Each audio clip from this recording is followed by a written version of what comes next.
ինչ խորհուրդ կտակ կանանց, ինչպիսի խնամք իրականացնեն, այստեղ էլ ծայրահեղություններ կան, չեմ, երբեմն մենք Instagram-ում տեսնում ենք 5-6 փուլերով մինիմալը, որ պետք է կիրառել, հնարավորինս երկար, երիտասարդ եւ առողջ մաշկ պահպանելու համար։ Առաջինը պետք է մաքուր պահել մաշկը, ոչ թե միցելյարով ուղղակի մաքրել կամ կաթիկով մաքրել եւ հետո չլվանալ, նշանակում անպայման հանել մեյքափը հատուկ նյութով, լվանալ հատուկ գելով նախատեսված ձեր մաշկի տիպի համար, հա, մաքուր մեկ-մեկ ծայրահեղ ձևով մեր հայ մաքրասեր կանայք հասկանում են, որ պետք է այսպես շատ մաքուր լինի մաշկը, ճռճռոց նույնիսկ զգան, այդ նորմալ չի, մաքրել գելով, որը 2 անգամ էլ գելով, թե կարելի է 1 անգամ գելով, այս սովորական ջրով։ կուզեի ասել, որ օրինակ ես ինքս 1 անգամ եմ գել կիրառում, հա, որովհետեւ չունեմ ցանավորվող մաշկ, ամեն դեպքում մարդը իր մարմինն էլ պիտի ճանաչի, 1 անգամը մինիմումն է։ Առօրյան կարող եք ինքներդ զգալ, ցանկանում եք ջրով, թե ցանկանում եք գելով, բայց 1 անգամ եթե մանավանդ շպարվել եք, պարտադիր պետք է լվանալ։ Երկրորդը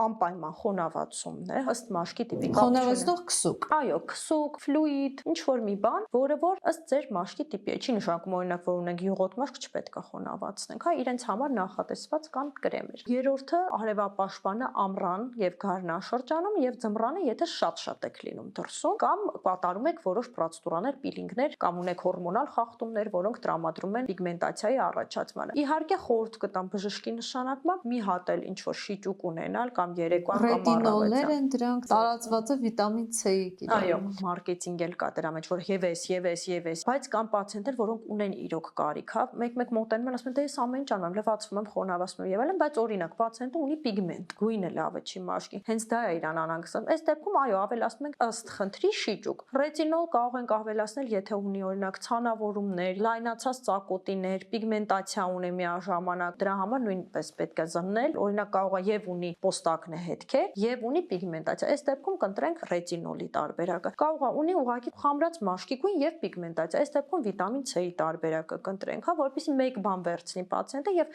շատ հարցեր լուծի դրանով։ Այսինքն տարբեր բաներն էլ շատ խրախուսելի չի օգտագործել։ Երբեմն լինում է, որ մաշկը փչանում է հենց դրանից, երբ որ շատ միքսեր են անում պացիենտները, դրա համար պետք է ունենալ մինիմումը 3-4 պրոդուկտը տանը, դա փոխել ըստ սեզոնի, ըստ բժշկի խորհրդատվության, հասկանալ այս պահին ինչի կարիք ունի մաշկը, հա 6 ամիսը մեկ կարելի է այդպիսի խորհրդատվություն անցկացնել եւ արդեն համատեղել որոշ ապարատային կամ ներարկումային միջամտությունների հետ։